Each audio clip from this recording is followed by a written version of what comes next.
नमस्कार, मैं हूं दीपक चौरसिया। आज की बड़ी बहस की शुरुआत हम आपको एक सुपरहिट फिल्म के सुपरहिट डायलॉग के साथ करवाना चाहते हैं। इस डायलॉग का आज की इस बड़ी बहस से क्या ताल्लुक है, ये हम आपको आगे बताएंगे। पहले आप वो डायलॉग सुन लीजिए जिसके जरिए फिल्म राउडी राठौर में अक्षय कुमार ने अपने किरदार की शान बघारी थी। कैसे, वो खुद आप देख लीजिए।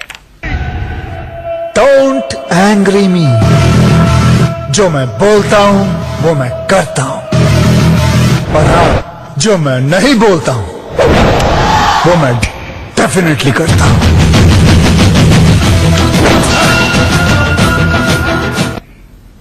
प्रदीप भी ध्यान रखिएगा क्या बोला, जो मैं नहीं बोलता हूं वो मैं जरूर करता हूं। हम नेताओं की बात करेंगे, कैसे किस परिप्रेक्ष्य में, इसके बारे में भी बात करेंगे, लेकिन सुन लेते हैं कि इसका मतलब और परिप्रेक्ष्य क्या है।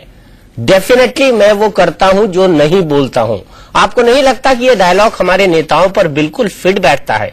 उत्तराखंड की तबाही के शुरुआत के दिनों में हर नेता एक ही रट लगाए हुआ था कि इस त्रासदी पर राजनीति नहीं होनी चाहिए, लेकिन ना करते अब सारे नेता एक ही काम कर रहे हैं, और वो है उत्तराखंड की तबाही पर राजनीति। यह राजनीति बयानों से शुरू हुई, फिर क्रेडिट लूटने के फेर में नौबत हाथापाई तक आ गई, और अब सोशल मीडिया के जरिए उत्तराखंड की आफत को सियासी मुद्दा बनाया जा चुका है। आज बड़ी बहस का मुद्दा यही है कि क्या उत्तराखंड की त्रासदी ने राजनीति का पाखंड बेपर्दा नहीं कर दिया? क्या तबाही पर ट्विटर पर ओछी राजनीति ठीक है या ठीक नहीं है? क्योंकि वॉर हो रही है ट्विटर की, सोशल मीडिया पर ये वॉर हो रही है। ये वॉर ग्राउंड पर नहीं लड़ी जा रही, सोशल मीडिया यानी साइबर स्पेस पर लड़ी जा रही है।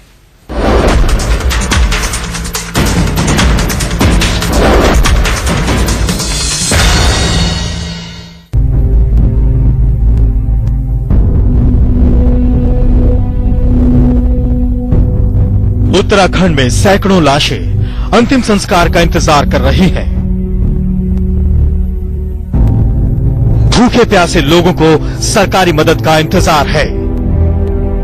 हजारों बेघर छत के लिए तरस रहे हैं। न लाशों को आग मिली, न भूखों को खाना, और न बेघरों को छत। लेकिन राजनीति करने वालों को त्रासदी पर सियासत का मौका जरूर मिल गया। सियासी जंग की शुरुआत सुषमा के इस ट्वीट से हुई। उत्तराखंड की सरकार तबाही से निपटने में नाकाम रही है। इस नाकामी के लिए उसे बर्खास्त कर देना चाहिए। इसका जवाब मनीष तिवारी ने सुषमा स्वराज और अरुण जेटली पर निशाना साधने वाले इस ट्वीट से दिया। माननीय विपक्ष के नेताओं को सीबीआई के स्वायत्तता पर सरकारी प्रस्ताव की आलोचना का समय है, जबकि उसे सुप्रीम कोर्ट के सामने पेश तक नहीं किया गया है, लेकिन उनके पास उत्तराखंड जाने का वक्त नहीं है। क्या दोनों सदनों के विपक्ष के नेताओं को किसी ने तबाही के शिकार उत्तराखंड के लोगों से सहानुभूति जताते या वहां जाते देखा सुना है? ये उस पार्टी की बात है जो कांग्रेस नेताओं के दौरे की आलोचना करती है। आंसू अगर आप नहीं पोंछ सकते, किस तरह से बच्चे रो रहे थे, किस तरह से बहस जो बुजुर्ग लोग रो रहे थे, किस तरह से पीड़ा में भारतीय लोग जो 1 लाख से ज्यादा लोग जो वहां पे थे, किस तरह की, आप टीवी टेलीविजन में आप लोगों ने दिखाया है, सब लोगों ने दिखाया है कि किस तरह की दृश्य था।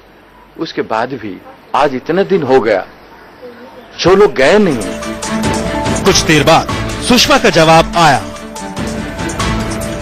हम उत्तराखंड इस वजह से नहीं गए क्योंकि गृह मंत्री ने सार्वजनिक बयान दिया था कि हमारे दौरे से राहत कार्य प्रभावित होगा। उन्होंने ये भी कहा था कि किसी को जमीन पर उतरने की इजाजत नहीं दी जाएगी, खुद उन्हें भी नहीं। इसके फौरन बाद सुषमा ने कुछ और तथ्यों के साथ एक और ट्वीट किया। सच तो ये है कि मैंने ही आपको जगाया और तबाही की भयावह स्थिति से आगाह किया जब 18 जून को गृह मंत्री से मैंने बात की और इस बारे में ट्वीट किया।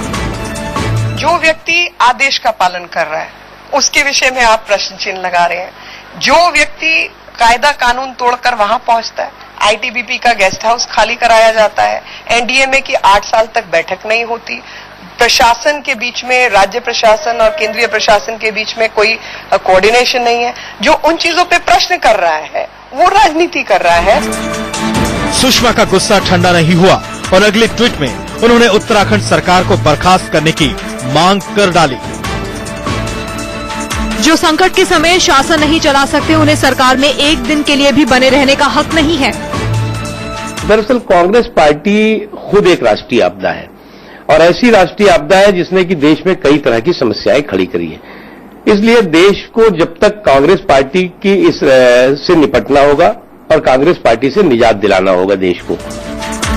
ये जंग खत्म नहीं हुई और दोपहर 12 बजे मनीष तिवारी ने आग में घी डालने वाला ट्वीट किया। अगर विपक्ष के नेता गृह मंत्री की सलाह मानती हैं, तो ये बात बीजेपी अध्यक्ष और चुनाव समिति के अध्यक्ष पर लागू क्यों नहीं हुई? अलग अलग लोगों के लिए मानदंड अलग हो जाते हैं। उत्तराखंड में तबाही पर राजनीति होगी, ये तो पहले ही तय हो चुका था। फिर भी नेताओं की बातों से थोड़ी उम्मीद बंधी थी कि वो कम से कम राहत और बचाव का काम पूरा होने तक तो राजनीति से बाज आ जाएंगे। सरकार क्या कर रही है, ना क्या नहीं कर रही है, इसको मैं कोई सियासी रंग नहीं देना चाहता हूं। ये समय राजनीति करने का नहीं है, ये समय अपने आप को प्रोजेक्ट करने का नहीं है। लेकिन संवेदनशीलता दिखाने के राजनीतिक दावे उत्तराखंड की तबाही में दफन हो गए और देश के लिए सवाल छोड़ गए कि क्या संवेदना और सियासत के बीच दूर दूर का भी रिश्ता नहीं बचा। यतेंद्र शर्मा के साथ मिथिलेश कुमार, दिल्ली, इंडिया न्यूज। दुख होता है, क्षोभ होता है, कभी कभी कश्मकश भी होती है दिल के अंदर कि क्या वाकई ये हमारे नेता हैं जो हमें और हमारे देश को आगे ले जाएंगे, जो इस तरह की ओछी राजनीति करेंगे लोगों की लाशों पर। एनडीएमए का जो नया आंकड़ा आया है उसके हिसाब से 11,400 लोगों के बारे में अभी तक कोई जानकारी नहीं है। लगभग 1,000 शव पहचाने जा चुके हैं, लेकिन उन 11,400 लोगों का क्या? यही नहीं, खच्चर, वहां पर रामबाग से लेकर केदारनाथ तक जाने का जो सबसे बड़ा जरिया था उसकी भी कोई खबर नहीं है। रामबाड़ा पूरी तरह से बह चुका है। गौरीकुंड की तबाही सबको पता है। केदारनाथ पूरी तरह से तहस नहस हो चुका है। गंगोत्री में लोग अभी भी फंसे हुए हैं। लगभग 15 दिन गुजर चुके हैं, लेकिन दुनिया का सबसे बड़ा लोकतंत्र अपने लोगों की जान बचाने में असफल है। इसके बावजूद भी हम राजनीति कर रहे हैं और वो राजनीति भी हो रही है ट्विटर पर। प्रदीप सिंह जी वरिष्ठ पत्रकार मेरे साथ हैं, मेरे साथ सतपाल जैन साहब जुड़ेंगे भारतीय जनता पार्टी की तरफ से, वो चंडीगढ़ से जुड़े हैं। कमाल फारूकी साहब जुड़ेंगे, समाजवादी पार्टी के नेता हैं। भक्त चरण दास साहब भी जुड़ेंगे, कुछ टेक्निकल प्रॉब्लम है उनके साथ। लेकिन मुझे ये नहीं समझ आ रहा है कि ये ट्विटर क्या ऐसी चीज हो गई है कि जमीन की राजनीति तो भूल गए लोग, लेकिन ट्विटर की राजनीति लोगों ने शुरू कर दी है। क्यों प्रदीप सिंह जी? नहीं, देखिए, राजनीति बदल गई है दीपक जी। जिस तरह से मीडिया बदला है, टेक्नोलॉजी बदली है, तो अपनी बात कहने के तरीके भी बदल गए हैं और नेताओं के लिए अवसर भी कई मंच मिल गए हैं जो आज से 10 साल या 5 साल 15 साल पहले नहीं थे। लेकिन मैं आपकी इस अवधारणा से थोड़ा सा असहमत हूं। किसी भी जनतंत्र में देखिए, एक पक्ष सत्तारूढ़ दल होता है, एक विपक्ष होता है, और स्वस्थ जनतंत्र में ये जरूरी है कि जो सत्ता में है उसकी जिम्मेदारी लोगों की जान माल की सुरक्षा करना, ये प्राथमिकता होनी चाहिए किसी भी चुनी हुई सरकार की। और विपक्ष की ये जिम्मेदारी होनी चाहिए कि सरकार जहां भी इस मामले में, इस मुद्दे पर, इस मसले पर नाकाम हो, असफल हो, वो लोगों को बताए। संविधान में ये व्यवस्था दी है कि विपक्ष का काम सरकार को एक्सपोज करना, उसको अपोज करना और अल्टीमेटली संवैधानिक तरीके से डिपोज करना। ये 3 बड़ी जिम्मेदारियां विपक्ष को दी गई हैं। अब सवाल ये है कि राजनीति हो रही है, लाशों पर कहा जा रहा है, ठीक बात है, कोई गलत भी नहीं है इसमें, लेकिन सवाल ये है कि कब ये मुद्दे उठाए जाएं। अगर मान लीजिए एक प्रदीप सिंह जी, नहीं, मैं मुद्दे उठाने की बात नहीं कर रहा हूं, मैं टाइमिंग की बात कर रहा हूं। टाइमिंग, हाँ, वही 15,000 लोग आसपास के इलाकों में हैं, कई हजारों लोग फंसे हुए हैं, स्थानीय जनता प्रभावित है, लाशों का कोई पता ठिकाना नहीं है, मास क्रीमेशन किस तरह से हो रहा है कुछ नहीं पता है, क्या पॉलिसी है किसी को कोई जानकारी नहीं है, लेकिन उसके बाद बयानवीर बयान दिए जा रहे हैं। मुझे आपत्ति इस बात पर है। क्या इस आपत्ति से आप सहमत हैं? नहीं, बिल्कुल सहमत हैं, इसमें कोई दो राय नहीं है। लेकिन एक सवाल ये है कि ये सवाल कब उठाए जाएं, उसकी टाइमिंग क्या हो। सवाल यह है कि जो लोग इस आपदा में बह गए या जिनका पता नहीं है, उनका पता लगाना सरकार का काम है। लेकिन सरकार का एक और काम है कि जो बचे हुए हैं वो सुरक्षित रहें, वो जीवित रहें। कम से कम जो बचे हुए हैं वो तो बचे रहें। इसके लिए सरकार क्या कर रही है? देखिए, थोड़ा सा तथ्यों पर ध्यान दीजिए आप। मौसम विभाग, अंग्रेजों के जमाने से एक व्यवस्था बनी आ रही है कि पहाड़ी इलाकों में खास तौर से मौसम विभाग समय समय पर एडवाइजरी जारी करता है। डीएम को जाती है, राज्य सरकार को जाती है, और जब से ये एनडीएमए बना है तब से इनको भी जानकारी भेजी जाती है। 14 जून को ये मौसम विभाग ने एडवाइजरी भेजी कि बारिश और भारी बारिश होने की आशंका है, तो ऐसे में लोगों का ऊपर जाना रोक दिया जाना चाहिए। 4 धाम यात्रा को रोक देना चाहिए कुछ समय के लिए। और उसके बाद 17 जून को फिर वो कहते हैं कि बहुत भारी बारिश होने की आशंका है। सवाल ये है कि इस एडवाइजरी पर राज्य सरकार ने क्या किया? ठीक है, एनडीएमए जिसके अध्यक्ष प्रधानमंत्री हैं, उसने क्या किया? अगर इस लापरवाही की वजह से 10,000, 11,000 जो लापता है, मान लें कि वो अब नहीं है इस दुनिया में, इतनी जाने जाती हैं, तो उसका जिम्मेदार कौन है? ये सवाल तो उठेगा ही ना। ये सवाल उठेगा, बिल्कुल ये सवाल उठेगा। लेकिन सतपाल जैन साहब, सीधे सीधे जब आपदा कंट्रोलिंग की बात हो रही है, उस वक्त सुषमा स्वराज जैसी वरिष्ठ नेता, leader of opposition Vijay Bahuguna का इस्तीफा मांगती है। क्या संकेत देना चाहती हैं वो? जो राहत और बचाव काम है इंस्टॉल हो जाए और उत्तराखंड में एक नई कांग्रेसी राजनीति फिर से शुरू हो जाए।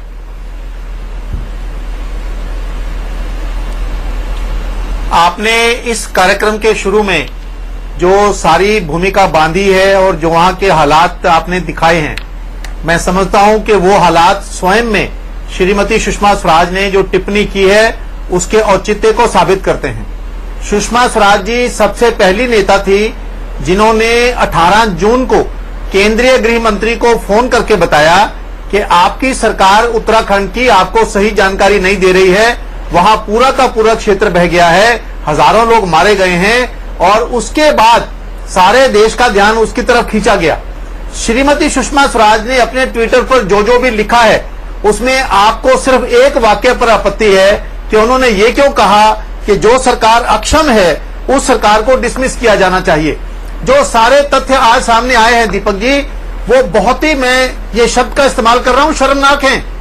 उत्तराखंड में पिछले 15 दिन से सारे क्षेत्र में सरकार नाम की चीज कहीं नहीं है। मरे हुए लोगों की उंगलियां काटकर उनकी अंगूठियां निकाली जा रही हैं। मरे हुए लोगों के कपड़े उतारकर लोग अपनी ठंड दूर कर रहे हैं। जो लोग यात्री एक जगह से दूसरी जगह जा रहे थे, वहां चाकू की नोक पर उनको लूटा गया। जो राशन वहां कहा जा रहा था, राशन वहां बटा नहीं। जो 2-2 हजार रुपए लोगों को बांटे जाने थे, वो 500-500 रुपए देकर लोगों के हस्ताक्षर करवाए गए। जो जिंदा हैं उनको भोजन नहीं मिल रहा, पानी नहीं मिल रहा। जो मृत हैं उनको भी लूटा जा रहा है।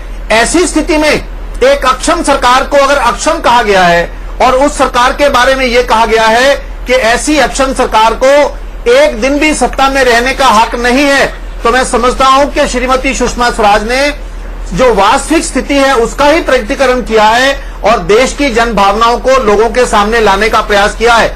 जो कुछ मीडिया इस सारे क्षेत्र के बारे में दिखा रहा है, मैं समझता हूं कि वो सारी स्थिति किसी भी सरकार के लिए इतनी शर्मनाक है कि उस सरकार को एक भी सेकंड अब इस अपने पद में रहने का हक नहीं है। और लेकिन सतपाल जैन जी, आपकी पार्टी कहती थी, आपके राष्ट्रीय अध्यक्ष कह रहे थे मैं राजनीति नहीं करूंगा, हमारी पार्टी का कोई राजनीति नहीं करेगा, हमारी तरफ से कोई राजनीतिक बयान नहीं आएगा। अब क्या हो गया एकाएक? अभी तो लाशें तक नहीं उठी है, अभी अंतिम संस्कार नहीं हुए हैं, अभी ये तय नहीं हुआ कौन जिंदा कौन मरा, उसके बावजूद आपको राजनीति सूझ रही है। ये राजनीतिकरण नहीं है तो क्या है? ये घटना हुई है 15 तो क्या है ये? अगर ये राजनीतिकरण नहीं है तो क्या है? ज्यादा समय हो चुका है। ये एक वास्तविकता, ये एक सच्चाई की व्याख्या करना है। एक अक्षम सरकार जो 15 दिनों में ये नहीं पता लगा पाई कितने लोगों की मृत्यु हुई है, कितने लोग जिंदा हैं, उन तक पानी भोजन नहीं पहुंचा पाई, तो मुझे बता दीजिए, समय सीमा आप तय कर दीजिए, कब तक इसका इंतजार करेंगे? क्या ऐसी अक्षम सरकार को, जो अभी हमारे जो पत्रकार बंधु हैं प्रदीप सिंह जी जो बात कह रहे थे, इस सरकार को इससे बड़ी अक्षमता क्या होगी कि सिर्फ सेना के जवानों ने आईटीबीपी के जवानों ने, एयरफोर्स के जवानों ने जो मदद की है उन्होंने की है। सरकार नाम की कोई चीज वहां पर नहीं है। ऐसी एक्शन सरकार को आप मुझे सीमा बता दीजिए, कितने दिन और बर्दाश्त करना चाहेंगे आप? जब तक लाशें सड़ जाएंगी, गल जाएंगी, जब तक लोग भूख से मर जाएंगे, चलिए मर जाएंगे, क्या इसकी कोई सीमा होगी?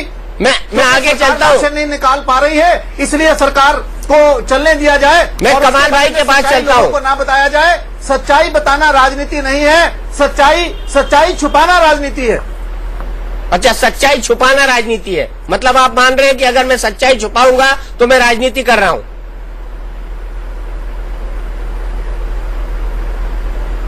मेरा आपसे नहीं है, मेरा कहना है कि कांग्रेस के नेता, कांग्रेस की सरकार, कांग्रेस के मंत्री राजनीति कर रहे हैं। वो ये नहीं बता पा रहे कि ये अक्षम सरकार को हम क्यों रहने दे रहे हैं, ये अक्षम सरकार क्यों रहने के काबिल है, क्यों लोगों के पास भोजन नहीं पहुंचा, क्यों लोगों के पास पानी नहीं पहुंचा, क्यों, जैसा प्रदीप सिंह जी ने कहा, जब इस सरकार को जानकारी मिल गई थी कि मौसम खराब हो रहा है, हजारों लोगों को क्यों आगे जाने दिया गया? क्यों आज तक उनके पास पानी नहीं पहुंचा? क्यों आज तक लोगों के पास खाना नहीं पहुंचा? क्यों मृत लोगों की उंगलियां काटकर लोगों ने अंगूठियां निकाली, उनके खिलाफ क्या कार्रवाई की गई? ये सारी सच्चाइयां जनता बस करो यार, बस करो, तो बस करो यार, मत करो ऐसा। राजनीतिकरण नहीं है। कमाल फारूकी साहब को सुन लेते हैं। कमाल फारूकी जी, आप उद्वेलित हो रहे हैं, बताइए क्या कहना चाहते हैं आप सतपाल जैन साहब को? दीपक भाई, जो आपने जिस मुद्दे की तरफ इशारा किया था वो बहुत अहम मुद्दा था, लेकिन जिस तरह से सतपाल साहब जो है वो हमारे दिलों को के जख्मों को उजागर करने की कोशिश कर रहे हैं, और मैं बहुत ही अदब से अपने प्रदीप भाई का भी कहता हूं कि ये वक्त वो नहीं है, ये कोई मैन मेड क्राइसिस नहीं है, ये नेचर की तरफ से क्राइसिस आई हैं जिसको हमको सबको बैठकर इकट्ठा करके करना चाहिए, ना कि एक दूसरे की टांगे खींचें। जिस गलतियां असेस करने का टाइम आएगा, जरूर आएगा, ऐसा नहीं है कि वो सारी चीजें रह जाएंगी, रिकॉर्ड के ऊपर सारी चीजें हैं और पता चलेगा किसने क्या गलती करी है क्या नहीं करी। लेकिन इस वक्त ये बार बार ये किसकी तरफ इशारा करके कह रहे हैं? वो ये कोई सरकार थी, वो तो हम जो ह्यूमन वैल्यूज हमारी खत्म हो रही हैं कि हम उंगलियां काट रहे हैं और ये काट रहे हैं, 4 मरतबा ये कह चुके। इनको इस दुखित टाइम के अंदर कम से कम कुछ चीजों के ऊपर जिसमें कोई सरकार का या किसी अपोजिशन का वो नहीं है, रोल नहीं है, ये इंसानियत टूट रही है उसके ऊपर है ये रोल। तो इसको बार बार जख्म हरा क्यों कर रहे हैं? इस वक्त हम सबको मिलकर कोशिश ये करनी चाहिए कि जो वहां पर लोग बाग बचे हुए हैं, जिस तरह से एक हमारी हरियाणा गवर्नमेंट ने कहा कि हम इतने गांव अडॉप्ट कर लेंगे, जिस तरह से हमारी सरकार ने अपना सारा पैसा जो पुराना वाला इनकी तरफ ड्यू था वो करने की कोशिश करी, और बाकी सारी चीज हो रही है। और चाहे गुजरात करे, मध्य प्रदेश करे, हम अगर कुछ गांव अडॉप्ट करके वहां पर काम करने की कोशिश करेंगे तो बहुत अच्छा होगा। और ये दूसरी बात बड़ी अजीब कही इन्होंने, अरे भाई जो मिलिट्री फोर्सेज और जितने भी हमारी सिक्योरिटी फोर्सेज हैं वो सरकार से अलग थोड़ी हैं, वो पूरा ओवरऑल एक गवर्नमेंट का हिस्सा होते हैं और वो काम कर रहे हैं, उनको काम करने दिया जाए। और जहां तक इन्होंने इस तरह की बात कही है, रेजिग्नेशन मारा, अरे भाई कुछ तो शर्म करो यार। 2002 के अंदर इससे बुरे वाकयात मैन मेड क्राइसिस थे, इंसान ने क्राइसिस क्रिएट किए थे, तो वहां सब चिल्ला रहे थे लोग बाग कि हटाओ इसको मंत्री को, लेकिन खुद उनका प्राइम मिनिस्टर कह रहा था धर्मराज रखो, राजधर्म अपनाओ। उस वक्त किसी को समझ में नहीं आ रही थी बात। जो we must make a difference कि कौन सा नेचर की तरफ से तबाही आ रही है और कौन सा मैन मेड तबाही आ रही है। जो नेचर की तरफ से तबाही आ रही है, हम सबको मिलकर, चाहे बीजेपी हो, चाहे कांग्रेस हो, चाहे समाजवादी पार्टी हो या और दूसरी पार्टी हो, सबको सर जोड़कर इस वक्त कोशिश करनी चाहिए, ना कि इस तरह के हम बात कर रहे हैं। ये इनको कहिए कि भाई इस तरह के वाकयात टेलीविजन के ऊपर मत बतलाइए आप कि बच्चे के उंगलियां काट दी, इससे पूरी इंसानियत, पूरे हिंदुस्तानी शर्मसार हो रहे हैं। इस वक्त कोशिश इस बात की कीजिए कि जो लोग आगे बढ़कर आ रहे हैं उनकी मदद कीजिए। गांवों में जाकर इस वक्त मिलिट्री अपने तमाम तर कोशिशों के बावजूद उन जगहों पर नहीं जा पा रही है। अब इंसान के बच की ये बात नहीं है कि ऐसी जगहों पर एकदम से चले जाए, तो हमें सबको मिलकर कोशिश करनी चाहिए। फारूकी साहब, एक सवाल मेरा भी है। राजनाथ सिंह साहब ने बहुत अच्छी बात कही थी, बड़ी अच्छी तकरीर दी। एक सवाल मेरा भी है। आपके एक बयानवीर मंत्री आजम खान साहब, उन्होंने लखनऊ में जब राहत सामग्री के ट्रक को रवाना कर रहे थे तब उन्होंने बयान दिया कि राहुल गांधी वो कौन है जो बंदर की तरह उछल कूद करते रहते हैं। आप इस बयान को किस ढंग से लेते हैं? नहीं, मुझको क्योंकि मैंने स्टेटमेंट वो उनका देखा नहीं है, लिहाजा मैं उसके ऊपर कोई टिप्पणी नहीं कर रहा। मैं जनरल आपको बात कर रहा हूं। टीवी दिखा रही है भाई, कमाल साहब टीवी देखते हैं आप, पूरे टीवी टेलीविजन चैनल दिखा रहे हैं। नहीं, मेरे भाई मैं इत्तेफाक से यहाँ था नहीं, इसी वजह से आपने देखा होगा। मैं चलिए हम सुनवा देते हैं आपको, 1 मिनट सुनवा देते हैं। अगर मैं भी वो भक्त चरण दास जी भी हमारे साथ जुड़ रहे हैं, तब तक मैं अपने प्रोड्यूसर को कहूंगा कि आजम खान के बयान को वो लाइन अप करके रखे, ताकि हम कमाल फारूकी साहब को वो बयान सुनवा दे कि उन्होंने वाकई में राहुल गांधी के बारे में क्या कहा था। भक्त चरण दास जी जो कि कांग्रेस के प्रवक्ता है, वो हमारे साथ जुड़ गए हैं। भक्त चरण दास जी, आपका सुबह बयान आया कि जो लोग जमीन पर काम नहीं करते हैं वो ट्विटर के माध्यम से अपनी बात कहते हैं। भक्त चरण दास जी, सुन पा रहे हैं आप मुझे?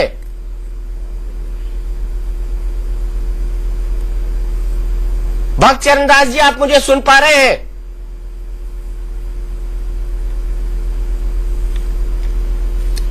मतलब उत्तराखंड और दिल्ली का संपर्क टूटा हुआ है, मुझे लग रहा है ये संपर्क भी टूटा हुआ है फिलहाल। लेकिन आपको लगता है आजम खान को बयान देना चाहिए कि राहुल गांधी बंदर की तरह उछल कूद करते हैं? देखिए दीपक जी, राजनीति में जो है ना, मर्यादाएं लगातार गिरती जा रही हैं। किसको क्या बोलना चाहिए, भाषा कैसी होनी चाहिए, इसमें सब पार्टियां दोषी हैं। केवल आजम खान की बात नहीं है, दूसरी पार्टियां भी जिस तरह के कमेंट करती हैं दूसरे दलों के नेताओं अपने विरोधियों के बारे में, वो स्तर भाषा का और संवेदना का दोनों लगातार गिरता जा रहा है। लेकिन एक बात मेरा ये कहना है कि जैसे अभी कमाल साहब कह रहे थे, उन्होंने गुजरात का जिक्र किया। देखिए, हर पार्टी कहीं न कहीं देश में सत्ता में है या सत्ता में रह चुकी है, तो हर प्रमुख पार्टी को यह मालूम है कि सत्तारूढ़ दल की क्या जिम्मेदारी होती है, विपक्ष की क्या होती है। दोनों भूमिकाएं सब पार्टियां निभा चुकी हैं और हर पार्टी राजनीति करती है। जब अवसर जिसको जैसा मिलता है उस तरह की राजनीति करती है। नरेंद्र मोदी का जो लोग इस्तीफा मांग रहे थे वो भी सही कर रहे थे, आज जो बहुगुणा का इस्तीफा मांग रहे हैं मेरी नजर में वो भी सही कर रहे हैं। चलिए, भक्त चरण दास साहब हमारे साथ जुड़ चुके हैं। भक्त चरण दास जी, आपने कहा था जो लोग जमीन की राजनीति नहीं करते वो ट्विटर की राजनीति करते हैं। आपके दो नेता हैं, एक तो अजय माखन, उन्होंने भी ट्वीट किया, मनीष तिवारी आपके सूचना और प्रसारण मंत्री, इन्होंने भी ट्वीट किया। तो ये भी ट्विटर की राजनीति करते हैं, जमीन की नहीं? मैंने ऐसा नहीं कहा कि अभी भी जो चीज हम लोग कर रहे हैं इस चर्चा के समय में, ये राजनीति ही हम लोग कर रहे हैं और इससे लोगों को भला होने वाला नहीं है। हमें देखना चाहिए क्या हो पाया है, क्या नहीं हो पाया है। और अब भी देखिए, जो भी लोग फंसे हुए हैं उनके लिए और जो लोग पीड़ित हैं उनको राहत देने के बाद भी उनका जीवन कैसे ठीक से बसे। जो 4200 गांव उजड़ गया है वो गांव कैसे बसे। वहां पे 5 लाख लोग इफेक्टेड हैं, 13 जिला में इफेक्टेड हुआ है। कई गांव में बिजली पानी सारी व्यवस्था कट गई है। राज्य सरकार ने आधा से ज्यादा रिकवर रेस्टोरेशन कर चुका है। 1,09,000 लोगों को बचाया गया है और कितनी ताकत लगी, करीब 6,500 आर्म फोर्सेस लगा है डिफरेंट डिपार्टमेंट का, 2,000 पुलिस बल राज्य सरकार का लगा है, 800 कोई अलग अलग सेना लगे हैं और इस सब मिलके कई एनजीओ संगठन मिलके, कई राज्यों का जो संगठन है या राज्य सरकार के मदद से, वहां पे सब भारतीयों के मदद से वहां पे लोगों का राहत काम किया गया है।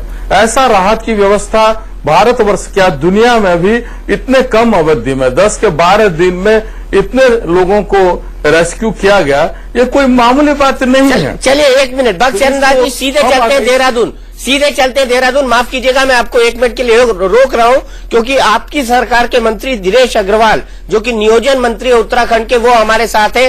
दिनेश जी, आज का क्या आंकड़ा है, अभी भी कितने लोग फंसे हुए हैं? देखिए, मैं ऐसा महसूस करता हूं कि जो आज शाम तक जानकारी थी कि बद्रीनाथ में अब बहुत ही कम लोग रह गए हैं।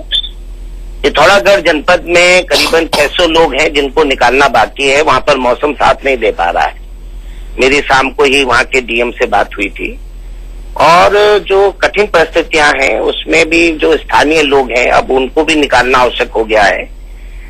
जो पिथौरागढ़ जनपद के सुदूरपूर्व क्षेत्रों में जो अपनी पूजा के लिए या दूसरे कर्मों के लिए गए थे, तो हमारा पूरा ध्यान अब इस समय पे जो जहां पर भी, क्योंकि इधर का इवैक्यूएशन पूरा हो गया है, बद्रीनाथ भी करीबन पूरा हो गया है, पूरा ध्यान हमारा फोकस जो है वो पिथौरागढ़ जनपद पे है, जहां पे जो भी लोग जिस जगह पर भी हैं उनको हमको निकालना है, ये हमारी प्राथमिकता है। दिनेश जी, मेरा दूसरा सवाल इसलिए महत्वपूर्ण हो जाता है क्योंकि कई तरह के संघर्ष चल रहा है साधु समाज के बीच में कि कौन केदारनाथ मंदिर के जो आउटर कोर्ट है उसको बनाएगा।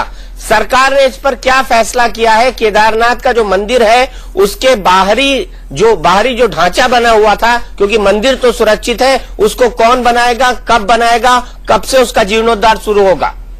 देखिए, जो ESI है उसके साथ मिलके सरकार ने बिल्कुल अपना मंतव्य जाहिर किया है कि सरकार उसके निर्माण कराएगी। उसमें जो सहयोग देना चाहिए सरकार उसका स्वागत करेगी, ये हमारे मुख्यमंत्री जी का बड़ा स्पष्ट रूप से कहना है। उसमें क्योंकि जो ये हमारे राज्य की अस्मिता का प्रश्न है, केदारनाथ मंदिर हमारे राज्य का एक प्रमुख केंद्र है और हमारी आस्था का भी पूरे भारत की आस्था का केंद्र है। उसमें राज्य सरकार की महत्वपूर्ण भूमिका भी है और रहेगी। उसमें संतों का भी जो है वो विश्वास और आशीर्वाद और उनका मार्गदर्शन लिया जाएगा। लेकिन निर्माण के लिए जैसे ही वहां पर सब स्थितियां, ये शवों के दाह संस्कार की जो कि वैदिक रीति रिवाज से वहां पर किए जा रहे हैं, इसके खत्म होने के बाद जैसी स्थिति बनती है तुरंत इस कार्य में जो है वो सरकार उसको करेगी।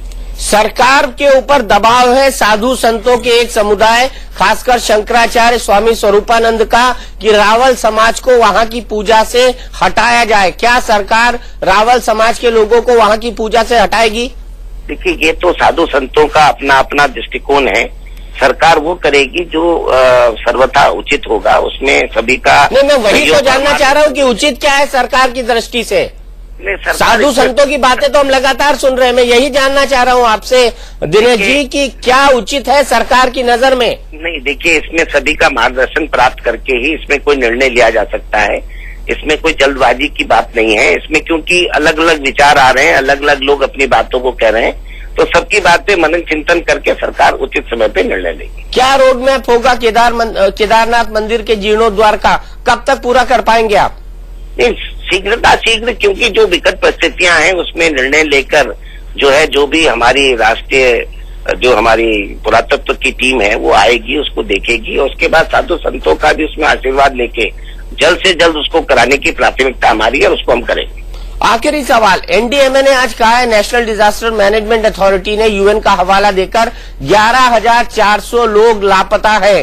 क्या आप इस फिगर को टैली करते हैं कि 11,400 लोग लापता है? देखिए, ये मेरे पास कोई ऐसा उचित या समुचित आंकड़ा नहीं है, क्योंकि जो लोग मिसिंग हैं उनकी जो सूचनाएं मिल रही है, जो लोग निकाले गए हैं या जो लोग घायल हैं वो तो आंकड़ा है। जो लोग इस समय पे मिसिंग हैं उनके आंकड़ा तभी प्राप्त हो सकता है जब सब तरफ से उनकी जो गुमशुदगी है वो प्राप्त हो जाए, तो निश्चित रूप से आंकड़ा सही मिल सकता है। चलिए, बहुत बहुत शुक्रिया दिनेश अग्रवाल साहब। भक्त चरण दास जी, मैं फिर आखिरकार इस समय ओछी राजनीति क्यों? माना सुषमा स्वराज ने ट्वीट किया और ये कहा कि सरकार बर्खास्त हो, लेकिन मनीष तिवारी को, अजय माकन को, उन पर हमला करने की क्या जरूरत थी? आप लोग संयम बरतते, आप लोग बड़ा बन के दिखाते, आप लोग सरकार चला रहे। उन्होंने एक हरकत की, मैं मानता हूं, उन्होंने एक ट्विटर पर ऐसा संदेश लिखा जो शायद उनको नहीं लिखना था। ये मेरा नजरिया, ये सुषमा स्वराज का नजरिया नहीं है, लेकिन उसके बावजूद मैं सिर्फ आपसे ये जानना चाहता हूं, इस ओछी राजनीति को आगे बढ़ाने का काम कांग्रेस ने भी किया है।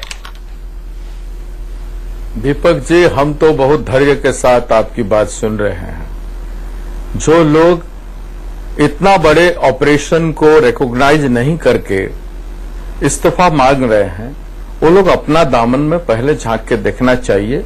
गुजरात में एक कन्विक्टेड मंत्री हैं जो कन्विक्शन कोर्ट उनको कर चुका है, और आप दीपक जी पुराने जर्नलिस्ट रेपुटेड हैं, आप कानून को भी जानते हैं। क्या ऐसे लोग मंत्री बने रहना चाहिए? आज तक क्यों बीजेपी उस पे बारे में एक शब्द भी मुंह नहीं खोल रहे हैं? और आप जो लोग इस आपदा में भी आप उनको रिजाइनेशन मांग रहे हैं, तो इसको समझना चाहिए कि कब क्या राजनीति होना चाहिए, उसका भी समय होता है। इस बात को बीजेपी को समझना चाहिए। बिल्कुल, इस बात को बीजेपी को भी समझना चाहिए और समाजवादी पार्टी को भी। भक्त चरण दास, भक्त चरण दास जी, मैं आपको एक बाइट सुनाता हूं जो कि आज अखिलेश सरकार के सबसे ताकतवर मंत्री ने दिया है। समाजवादी पार्टी के नेता और अखिलेश सरकार में सबसे ताकतवर मंत्री आजम खान ने राहुल गांधी पर आपत्तिजनक बयान दिया है। आजम खान ने क्या कहा है आप खुद सुन लीजिए। सुनिएगा कमाल साहब, याद से, ध्यान से। अब देखिए, काम बहुत करते हैं तो थक तो जाते होंगे, बहुत काम करते हैं, दौड़ भाग बहुत करते हैं। वो जंगल में इलेक्शन हुआ तो एक बंदर ने शेर को हरा दिया और अध्यक्ष बन गया जंगल का। लोमड़ी का बच्चा पकड़ के ले गया शेर, वो अध्यक्ष जी के पास गई और उसने कहा, अध्यक्ष जी हमारे बच्चे को शेर ले गया, और गाड़ी छुड़ाते। और बंदर भाई पेड़ पे चढ़ गए और 1 घंटे तक ऊपर नीचे इस डाल उस डाल। उसने कहा, यार क्या कर रहे हैं? उसने कहा, हम कोशिश कर रहे हैं, ये तो हम कर सकते हैं, हम देखो पसीने पसीने हो गए। उसने कहा, तो शेर के मुंह में, कहा ये नहीं, कोशिश करना चाहिए। तो राहुल जी ऐसी कोशिश कर रहे हैं। तो सुना कमाल फारूकी साहब, कितना बढ़िया उन्होंने एग्जाम्पल दिया, बंदर किस तरह से कोशिश करता है। संदर्भ राहुल गांधी थे। राहुल जी के बारे में चिंतित बहुत है आजम जी, बहुत धन्यवाद। राहुल जी जैसे मानववादी इंसान हमने बहुत कम देखा है, और जिस तरह से उनकी कदम को क्रिटिसाइज कर रहे हैं, अच्छी बात है कि वो बहुत चिंताशील है राहुल जी के बारे में। धन्यवाद। कमाल फारूकी जी, आपसे सवाल, उचित था ये बयान? नहीं, देखिए, पहली बात तो यह है कि आजम साहब जो फरमा रहे थे वो किस्सा बयान कर रहे थे कि भाई एक आदमी है जो कुछ कर नहीं पा रहा है, लेकिन अपनी सी मेहनत करके बतला रहा है हम पसीना पसीना हो गए। लेकिन हम इन तमाम चीजों को अलग हटाकर एक बात ये कहते हैं कि इस वक्त हमारी सबकी कोशिश ये होनी चाहिए कि हम किस तरह से वहां राहत का काम कर सकें, और एक दूसरे के ऊपर हम किसी किस्म का कोई क्रिटिसिज्म 50 मौके आएंगे जब हम एक दूसरे को क्रिटिसाइज कर सकते हैं, वो हमें कर सकते हैं, वो हम उनको कर सकते हैं। लेकिन मेरा शायद टाइमिंग जो है अभी सिर्फ इस बात की हमको इजाजत देते हैं कि हम अपना सारा का सारी तवज्जो जो है उन लोगों की आबादकारी पे लगाएं, और सब लोग मिलकर इसको बाद में तय करेंगे, देखेंगे कि किसने क्या गलती करी क्या नहीं करी। मौका आएगा जरूर, मौके की हर चीज ऑन रिकॉर्ड है, लेकिन अभी इस वक्त ये मौका नहीं है कि हम इन तमाम चीजों में पड़ें। मैं समझता हूं कि इस वक्त हमारी सबकी कोशिश ये होनी चाहिए, ये मेरी जाती राय है कि मैं तो किसी भी किस्म का किसी के खिलाफ कोई लफ्ज नहीं निकाल सकता। काश ये सलाह आप आजम खान साहब को दे पाते, मैं बड़ा शुक्रगुजार होता आपका।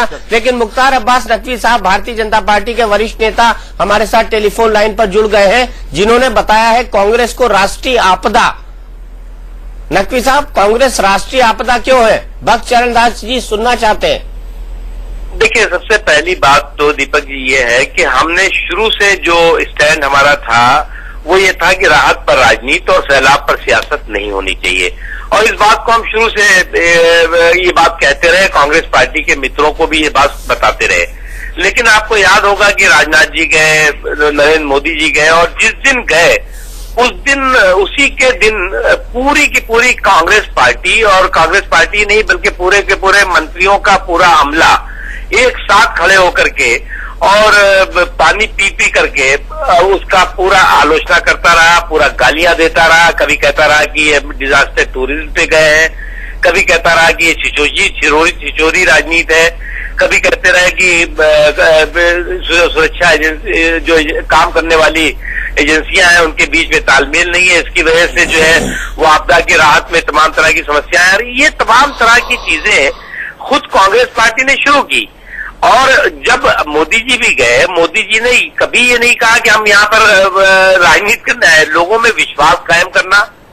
उसके साथ ही साथ अगर राज्य सरकार को किसी तरह की मदद चाहिए तो वो मदद करना, उसका उन्होंने एक ऑफर किया, और तो राज्य सरकार ने कहा नहीं, हमारी इजाजत के बिना, हमारी परमिशन के बिना जो है वो यहाँ पत्ता भी नहीं हिल सकता और कोई राहत का काम नहीं हो सकता। उन्होंने उसको सहर्ष स्वीकार किया। लेकिन इस तमाम चीजों की शुरुआत कांग्रेस पार्टी ने की, और कांग्रेस पार्टी ने उस समय की जिस समय की पूरा देश जो है वो देख रहा था कि किस तरह से आज हजारों हजार लोग, आपके चैनल दिखा रहा था कि मौत हो रही है, लाखों लोग जो है वो पीड़ित और प्रभावित थे। ऐसे हालात में कांग्रेस पार्टी जो है वो पूरी अपनी ऊर्जा, पूरी अपनी शक्ति उस राहत के लिए लगाने के बजाय भारतीय जनता पार्टी और नरेंद्र मोदी से लड़ने में लगा रही थी। भक्त चरण दास जी, आप पर सीधा आरोप है कि राजनीति आपने शुरू की जब से नरेंद्र मोदी देहरादून उतरे। दीपक जी, जब लोगों को राहत चाहिए और राहत का काम तेजी से हुआ और आज तक हो रहा है, और जो राजनीतिक बातें करके भारतीय जनता पार्टी के लोग किस तरह की प्राकृतिक आपदा बना रखे हैं इस मुल्क में, वो हमारे देश के लोग देख रहे हैं। तो इसलिए मैं बहुत संवेदनशील से कहना चाहता हूं, खुद नकवी साहब खुद आत्मसमीक्षा करें कि प्राकृतिक आपदा कौन है, अपनी आत्मा को सवाल करें, उनको जवाब मिल जाएगा। तो मैं इस पर राजनीति करना नहीं चाहता हूं। ये समय है सबको मिलकर काम करने का और करना चाहिए। मतलब आपको लगता है बीजेपी एक राष्ट्रीय आपदा है? नहीं, वो क्या है, वो आत्मसमीक्षा करें। वो इन दिनों कितने जगह पे आपदा आई है, क्या हुआ है, नहीं हुआ है, और ऐसे समय में राजनीतिक आपदा केवल शब्दों की जाल में आप प्राकृतिक आपदा नहीं बना रहे तो क्या बना रहे हो? नहीं, इनकी पार्टी पे भी आपदा आई हुई है। नहीं, उनकी पार्टी में क्या आपदा आई है तो उनका आत्मसमीक्षा करेंगे तो तब दीपक जी पता चलेगा। मैं कैसे बता सकता हूं? एक एक राज्य करके तो सारा खिसक रहा है इनके हाथ से, मैं क्या बताऊं? नक्की साहब, आप कुछ कहना चाह रहे हैं? आप भक्तरंजा जी उसकी चिंता मत करिए। आपके हाथ से देश खिसक रहा है, आपका सत्ता का सिंहासन डोल रहा है, और आपके सत्ता के सिंहासन को चाहे जितने भी भ्रष्टाचार के हाथ उसको पकड़ के रखें, वो बचने वाला नहीं है। एक चीज, दूसरी चीज जो आज जी गुजरात में आपका कन्विक्टेड मंत्री को आपने निकाल नहीं पाया।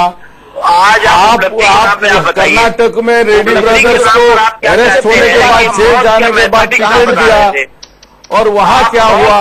आपने ऋषिकेश का 4 आपकी सरकार ने 13 करोड़ रुपया में, उत्तराखंड में आपको दंड मिल गया, और आपने कहां से कहां जा रहे हैं? शेड्यूल एरिया 5th शेड्यूल को अपमान रोकता हूँ। दोनों को अपने मन की बात कर लेने दीजिए कमाल भाई। इस पे कभी भी विस्तार से चर्चा हो जाएगी। प्राकृतिक आपदा क्या हुआ उत्तराखंड में, इससे पहले राजनीतिक प्राकृतिक आपदा हिमाचल में, कर्नाटक में, और आगे क्या होने जा रहा है छत्तीसगढ़ में, सब आप देखेंगे आने वाले दिनों में। नहीं, हमको लगता है एक एक करके बोलना चाहिए, एक एक करके बोलना चाहिए ताकि आवाज सुनी जा सके। भक्त चरण दास जी, अब तक यह आरोप लगता रहा है केंद्र और राज्य सरकार में कि बहुत देर कर दी मेहरबा आते आते। आप मानते हैं इस बात को? नहीं, ये कभी नहीं मानते हैं। जिस दिन घटना हुआ उस दिन से राज्य सरकार तत्पर रहे। तुरंत प्रधानमंत्री जी गए, यूपीए अध्यक्षा गई, होम मिनिस्टर गए, कई राज्यों के मुख्यमंत्री गए, और पूरा रिलीफ ऑपरेशन लागू हुआ। मैंने कहा 6500 एयरफोर्स, आर्मी, आईटीबीपी, एनडीआरएफ सारा फोर्स रहा, 2000 करीब पुलिस बल रहा, 800 दूसरे अलग अलग पुलिस बल रहे। इतने लोगों का रिलीफ ऑपरेशन हुआ, रेस्क्यू ऑपरेशन में सारा लोग लग गए, तब ना 1,09,000 लोगों का ये 10-12 दिन में रेस्क्यू ऑपरेशन हो पाया, इनको बचा जा पाया। तो नहीं तो नहीं हुआ होता। तो इसमें नेग्लिजेंस कहां हुआ है? इतना बड़ा रिलीफ ऑपरेशन दुनिया में, विश्व में कभी नहीं हुआ। जो हुआ है उसमें कोई शाबाशी नहीं दिया जा रहा है, सारा राजनीति की बात हो रहा है। इसका मतलब यह है कि राज्यों में जब कोई भी सरकार बनेगा, चाहे भाजपा का हो, किसी का हो, अच्छे काम का कोई प्रशंसा नहीं होगा, बुरे काम का सब प्रशंसा होगा, अच्छे वो लोगों को निंदा किया जाएगा, अच्छे लोगों को पद छोड़ना पड़ेगा। इस तरह की बातें हो गई तो राजनीति में क्या अच्छाई की स्थापना होगा? अच्छा, एक सवाल पूछना चाहते हैं नकवी जी। नकवी जी पूछिए। बस चरणदास जी, एक बात ये बताइए कि आपने तो बताया कि 1,50,000, 1,60,000, आपने अभी तक, मैंने 1,60,000 नहीं कहा, 1,09,000 की बात किया। जो भी जितने भी आपने राहत के लिए जितने कैंप उत्तराखंड की सरकार और केंद्र सरकार ने बनाए हैं, क्या जो राहत के लिए पूरे देश ने ट्रकें भेजी है, पूरे देश ने राहत सामग्री भेजी है, वो क्या किस परमिशन का इंतजार कर रही है, और किस राहत के जो आपकी यूनिट है किसका इंतजार कर रही है? कितने आपने सेंटर्स बनाए हैं इतनी बड़ी आपदा के बाद? आप जरा एक लाइन बता दीजिए मुझे। कई राज्यों का सेंटर बना है, अपना अपना कई एनजीओ बनाए हैं और सबकी राहत जो भेजा गया है सब काम में है। एक महीना के लिए वहां पर सारी खाद्यान्न का व्यवस्था है। मैंने कहा ना 4,200 बताइए ना, देश को बताइए कि 4,200 गांव में एफेक्टेड है और सभी गांव में राहत की व्यवस्था पहुंचा है। नहीं, तो देश की जनता जानना चाहती कितना बनाया आपने, कहाँ बनाया, और अभी तक जो है वो लोगों को राहत पहुंचाने के लिए क्या व्यवस्था की है, बताइए। लोग समझेंगे कि भाई आप बहुत मैंने कहा ना, राज्य सरकार ने जितने मैन पावर लगाया है और उसके साथ साथ 5,100 से ज्यादा ट्रांसपोर्टेशन के लिए व्हीकल लगाया गया है और पूरा बल उसमें लगा है। अभी भी तो 27 से एक मिनट, ये बहस बहुत लंबी चल सकती है, लेकिन मैं दोनों का ध्यान। नकवी साहब, आपने राउडी राठौर पिक्चर देखी है? नहीं, मैंने देखी, देख लेंगे, बताइए ना। नहीं, बख्शचरण दास जी, आपने देखी है क्या?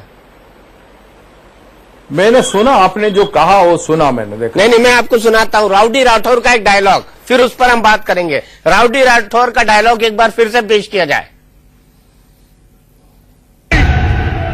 डोंट एंग्री मी, जो मैं बोलता हूं वो मैं करता हूं, और हाँ, जो मैं नहीं बोलता हूं वो मैं डेफिनेटली करता हूं।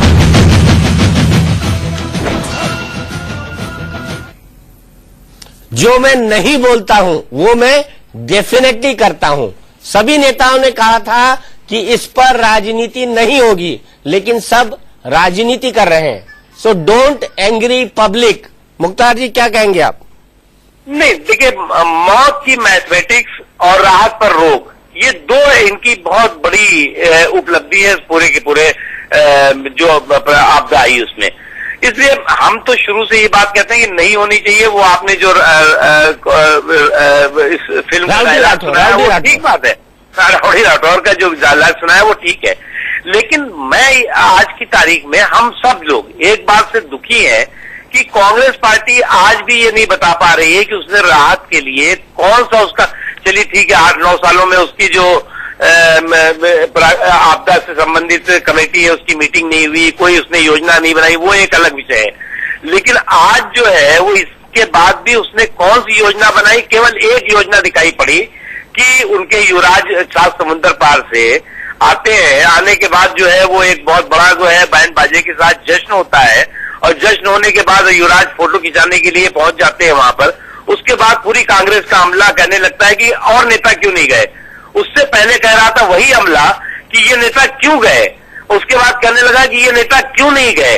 तो ये जो सवाल है, ये सवाल जो है वो आज लोग जानना चाहेंगे, और जानना चाहेंगे। हम चाहते हैं कि जो लोग पीड़ित हैं, जो लोग प्रभावित हैं, उनको राहत मिलनी चाहिए, कहीं से भी आ रही हो। ये दीपक जी, ये पहला, भक्तचरण दास जी भी जानते होंगे, ये पहला ऐसी आपदा है, इतनी बड़ी आपदा कि सरकार की क्रेडिबिलिटी तो देखिए कि पूरी दुनिया के किसी देश ने न तो मदद की बात करी और न तो संवेदना व्यक्त की। हम छोटे से किसी देश में छोटी सी घटना हो जाती है तो आगे बढ़कर के करते हैं। तो ये अपने आप में किस सरकार की क्रेडिबिलिटी तो देखिए, सरकार की विश्वसनीयता देश में खत्म हुई है, विदेशों में भी पूरी तरह से ध्वस्त हो चुकी है। भक्तचरण दास जी, जवाब तो बनता है। दीपक जी, इस सरकार की कामयाबी को देखिए कि किसी भी देश के सरकार को सहयोग देने के लिए मौका नहीं दिया। इतना कामयाब ऑपरेशन हुआ, इस बात को भारतीय जनता पार्टी इग्नोर करके हर चीज को राजनीति की संज्ञान देने की जो प्रयास कर रही है, ये बहुत दुखद बात है। और इससे अच्छा विश्व में, मैं कह रहा हूं, विश्व में कोई अच्छा ऑपरेशन नहीं हुआ। इतने कम दिन में इतने लोगों को रेस्क्यू करने का उदाहरण कहीं भी नहीं है। एयरफोर्स ने 20 से 45 हेलीकॉप्टर लगाया था, 17,000 से ज्यादा लोगों को रेस्क्यू किया हेलीकॉप्टर से केवल, और प्राइवेट हेलीकॉप्टर राज्य सरकार ने 10 से 15 हेलीकॉप्टर लगाया था, उसमें 10,000 लोगों को रेस्क्यू किया गया है। और सारे ताकत के बावजूद 1 लाख आज 9,000 लोगों को रेस्क्यू किया गया है। इतना अच्छा है, एक एयरबोर्न डिजीज अभी तक नहीं हुआ। एक कोई पीड़ित नहीं हुआ खाद्यान्न से कि कोई बीमारी हुआ है, एक कोई पीड़ित नहीं हुआ कोई वाटरबोर्न डिजीज से। क्या बात कर रहे हैं साहब आप देखिए कोई कहाँ है कोई एक मरने का आप उदाहरण है कि इन बातों से कोई मरा है? लाखों लोग वहाँ के उत्तराखंड आप लाखों लोग परेशान हैं। अरे लाख 9,000 लोग तो वहाँ पे शिफ्टिंग हुए हैं। जो आंकड़ा है कि 10-12 हजार लोगों का आज मिसिंग फिगर है, वो मिसिंग फिगर भी आ जाए तो पता चल जाएगा उन लोगों का क्या हुआ है, और उनकी परिवारों को जो मिसिंग है उनके भी संवेदना के लिए उनको राहत की बात सरकार ने कर चुका है। चलो पॉजिटिव नोट पे खत्म करते हैं डिस्कशन को। बहस मेरे साथ, बहस के लिए मेरे पास सिर्फ 3 मिनट है। प्रदीप सिंह जी, सवाल मेरा आपसे है, चलो हम नेताओं से कहते हैं, हमारे तमाम माननीय नेता मुख्तार अब्बास नकवी जी, भक्त चरण दास, कमाल फारूकी, कि ये आगे से कोई राजनीतिक बयानबाजी नहीं करेंगे, क्या ये वादा करेंगे जनता से? नहीं, कभी नहीं। देखिए कभी नहीं करेंगे, कभी नहीं करेंगे। अब सुन लेते हैं, इनके मुंह से सुन लेते हैं। कमाल फारूकी जी, सबसे पहले आप ये शपथ लीजिए कि आप इस मुद्दे पर कोई राजनीतिक बयानबाजी नहीं करेंगे। दीपक भाई, मैं आपके सामने जाती तौर के ऊपर इस बात की कसम खाता हूं कि मैं किसी भी तरह से इसके अंदर कोई पॉलिटिक्स न करूंगा, ना करने वाले को अप्रिशिएट करूंगा। चलिए, इस वक्त ये इंसानियत का मामला है, इसको हमको हल करना चाहिए। जज्बे की कदर करते हैं मुख्तार अब्बास नकवी साहब, आप भी यही कहिए। नहीं, बिल्कुल बिल्कुल राजनीति नहीं होनी चाहिए, लेकिन अगर कोई सरकार नाकाम है तो उसको नाकामी का सर्टिफिकेट भी नहीं देंगे हम, कि नाकाम सरकार को जो है कामयाबी का सर्टिफिकेट देते फिरे। ये तो दोनों बात हो गई, चित भी मेरी, पट भी मेरी, सिक्का मेरा। नहीं, देखिए, अगर कोई सरकार इतनी बड़ी संवेदनशील, इतनी बड़ी आपदा पर नाकाम रही है तो उसको हम क्या करें, कामयाबी का सर्टिफिकेट दें? हमारी जिम्मेदारी है कि हम उसको सचेत करेंगे। इसका मतलब जो आप नहीं करेंगे, नहीं कहेंगे, वो आप डेफिनेटली करेंगे, और मुझे फिर बोलना पड़ेगा डोंट एंग्री मी। वही है दीपक जी। नकवी साहब, जवाब नहीं आ रहा आपकी तरफ से? नहीं, बिल्कुल बिल्कुल। देखिए क्या है कि अगर आपको ये एक्सपेक्टेशन इन लोगों की है कि ये कांग्रेस पार्टी की कि ये कुछ ना करें, ये जो है वो इतनी बड़ी संवेदनशील, इतनी बड़ी घटना पर जो है वो पूरी तरह से आराम से बैठ करके कैजुअल अप्रोच अपना करके कार्रवाई करें और देश जो है वो उनकी वाहवाही करे, तो ये कैसे पॉसिबल हो सकता है? तो जहां पर आलोचना होगी वहां आलोचना करेंगे, जहां पर अच्छे काम होंगे वहां उसकी शाबाशी देंगे, उसकी तारीफ करेंगे। चलिए, भक्त चरण दास जी, यही सवाल आपसे, शपथ लेंगे कि आप भी कोई राजनीतिक बयान नहीं करेंगे, क्योंकि सबसे ज्यादा बयान आपकी तरफ से आते हैं आजकल। दीपक जी, मैं आज मेरा बयान को आप जितने भी अभी तक आया है इस मामले में आप स्क्रूटिनी करके देख लीजिए कि मैंने कितना राजनीतिक बात किया है, आपको आंसर मिल जाएगा। लेकिन आपने जो राठौर की बात कहा, वो मुझे नकवी जी की बात से पता चला कि वो जरूर राठौर वाली बात नकवी जी में है, और नकवी जी भी कैसे करेंगे, वो तो सेकुलर मुखौटा है भारतीय जनता पार्टी का, उनको तो मुंह खोलना ही पड़ेगा हमारे खिलाफ। इतना जल्दीबाजी जो है कि सत्ता अख्तियार करना है, भले कि वो जितना कोशिश करे वो होगा नहीं, लेकिन इतना जल्दीबाजी में बीजेपी भारतीय जनता पार्टी राजनीति जरूर करेगी। लेकिन मैं आपको कहता हूं कि मैं अपने आप में, मैं राजनीतिक शब्दों में इन सब चीजों को मैं नहीं कहूंगा।